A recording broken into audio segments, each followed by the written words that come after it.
This is a multi-valve. It is a multifunctioning valve used to divert the flow of water getting in a sediment filtration vessel. It contains 3 operations, namely backwash, fast rinse, and filter. To go through the various operations, you rotate the handle in anti-clockwise direction. Once you hear a click, that's the backwash operation.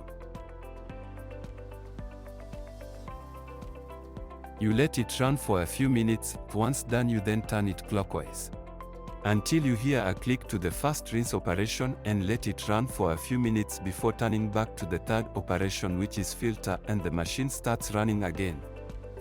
It comes with 2 sieves which are interconnected using a pipe.